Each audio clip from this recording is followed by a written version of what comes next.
और अब खबरें तफसील से। विमलवाड़ा असेंबली हल्के के तरक्की के लिए रियासती हुकूमत की जानिब से 20 करोड़ रुपए मंजूर किए गए हैं। विमलवाड़ा के रुकन असेंबली सी रमेश ने वज़ीर आला केटीआर से मुलाकात की। वज़ीर आला केसीआर से मुलाकात की और इलाके की तरक्की के लिए फंड्स मुख्तस करने पर खुशी का इजहार किया। मकामी रुकन असेंबली ने विमलवाड़ा की तरक्की के लिए बनाए गए मंसूबे से रियासती वजीर केटीआर को वाकिफ करवाया।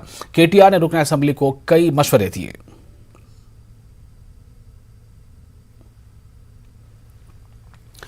और वज़ीर आला केसीआर 15 अगस्त को यौम आज़ादी के मौके पर किला गुलकुंडा में कौमी परचम लहराएंगे। सुबह 10:30 बजे परचम कुशाई अमल में आएगी और चीफ सेक्रेटरी सोबेश कुमार ने यह बात कही है।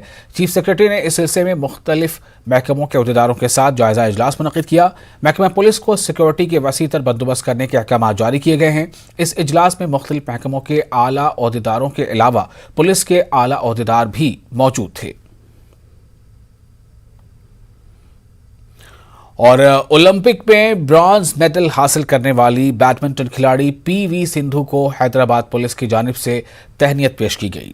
इस मौके पर हैदराबाद सिटी पुलिस कमिश्नर के दफ्तर में एक तकरीब मुनक़िद हुई। सिटी पुलिस कमिश्नर अंजन कुमार ने सिंधु को तहनीत पेश की और नेक ख्वाहिशात का इजहार किया। इस मौके पर एडिशनल DIG शिखा गोयल के अलावा अनिल कुमार व दीगर अहदेदार मौजूद थे। बेरोजगारों के मसाइल हल करने और सरकारी मुलाजमतों की फराहमी का मुतालबा करते हुए शर्मिला ने आज जिला करीमनगर के हुजूराबाद में भूख हड़ताल की। हुजूराबाद पहुंचने के बाद शर्मिला ने एलुंदोकुंटा मंडल का दौरा किया, जहां पर बेरोजगारी की वजह से एक नौजवान ने खुदकुशी कर ली थी। शर्मिला ने इस नौजवान के अहल खाना से मुलाकात की और इन्हें पुरसा दिया। वाज़ेह रहे कि YS शर्मिला हर मंगल को तेलंगाना के किसी एक इलाके में बेरोजगारों को रोजगार फराहम करने का मुतालबा करते हुए भूख हड़ताल कर रही हैं। आज उन्होंने जिला करीमनगर के एलुंदो मंडल में भूख हड़ताल की। और TRS हुकूमत अवाम से किए वादों पर अमल करने में पूरी तरह से नाकाम हो गई है। BJP के सीनियर लीडर TR श्रीनिवास ने यह बात कही है। उन्होंने कहा कि वज़ीर आला KCR ने 2014 के इंतखाबात के मौके पर दलित को वज़ीर आला बनाने का ऐलान उन्होंने किया था, वो आज तक पूरा नहीं हुआ। अब जबकि हुजूराबाद के ज़िमनी इंतखाबात आए हैं तो अब फिर से KCR को दलितों की याद आई है। KCR ने दलित बंधु स्कीम को आगाज करने का ऐलान किया है।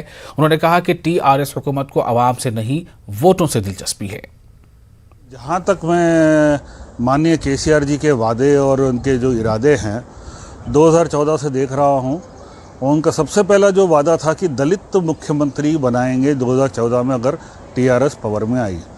मैं उस दिन के इंतजार में हूँ जिस दिन वो रिज़ाइन करके एक दलित को मुख्यमंत्री की सीट पे बिठाए। अलबत्ता वो तो हुआ नहीं।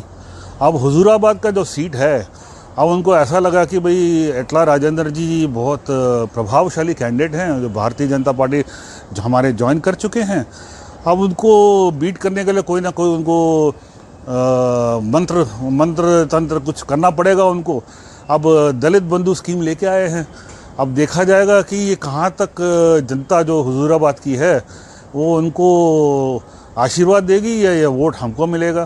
क्योंकि ये ऐसे तो जो ये वादे हैं वन टाइम वादे होते हैं। और जहाँ तक मेरे को लगता है कि अगर इनकी मंशा अगर अच्छी है और सच्ची है, फिर दलितों की याद 2014 से इनको क्यों नहीं आई? ऐसा दलित बंधु स्कीम क्यों नहीं उन्होंने लागू किया 2014 से? अभी क्यों? मेरा ये बहुत बड़ा सवाल माननीय KCR जी से पूछना है।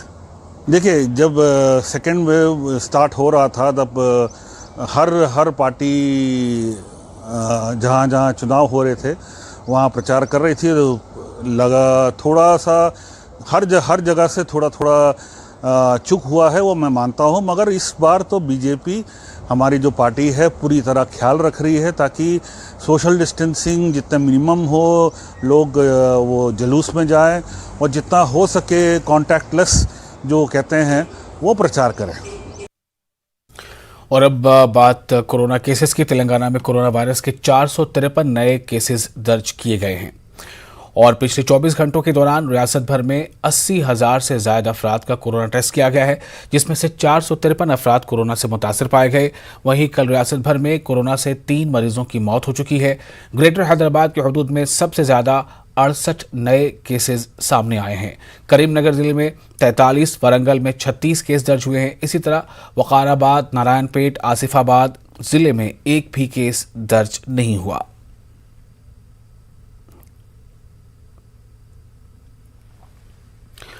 बॉलीवुड एक्टर गोविंदा हैदराबाद के दौरे पर हैं। आज उन्होंने पुराने शहर के इलाका चार मीनार के दामन में वाक़ा भाग्य लक्ष्मी मंदिर का दर्शन किया।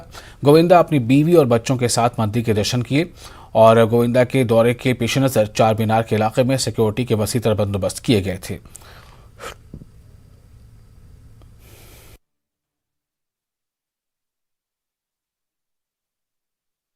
जो जीवन में मुझे मिला है, ऊपर वाले ने जो भी दिया है वो सदैव माताओं की कृपा से मिला है, उन्हीं के आशीर्वाद से मिला है। और मेरी पत्नी सुनीता से ऐसा लगा कि वो आए, भाग्य लक्ष्मी से प्रार्थना करें, यहाँ पे आके पूजन करें और यदा कदा यहाँ कहाँ कहीं भाग्य में किसी प्रकार के बंधन आए हों तो उससे हम लोग बाहर निकलें और मुक्त हों उससे, और उस कष्ट बाधा से दूर हो जाए वो उसके लिए प्रार्थना और पूजा के लिए हम लोग यहाँ पर आए। और मैं उन सभी माताओं की प्रार्थना करता हूँ, ख़ास तौर पे मेरी माता जी आदरणीय निर्मला देवी जी, और जो गायत्री माँ की उपासना की और सास के रूप में मुझे सावित्री माँ की सेवा का अवसर प्रदान किया, तो मैं बहुत बहुत धन्यवाद देता हूँ सब माताओं का। और जो भाग्य मुझे ईश्वर ने और माताओं के वजह से प्रदान हुआ, उसकी वजह से मुझे इतना जो नाम, इज़्ज़त, शोहरत, दौलत ऊपर वाले ने दी है, उसके साथ साथ आगे इस प्रकार के कभी भाग्य में तकलीफ ना आए, कष्ट ना आए, बाधाएं ना आए, दुख ना आए, माता से प्रार्थना की है। जय माता। और इसी के साथ फिलहाल लेते एक छोटा सा ब्रेक के बाद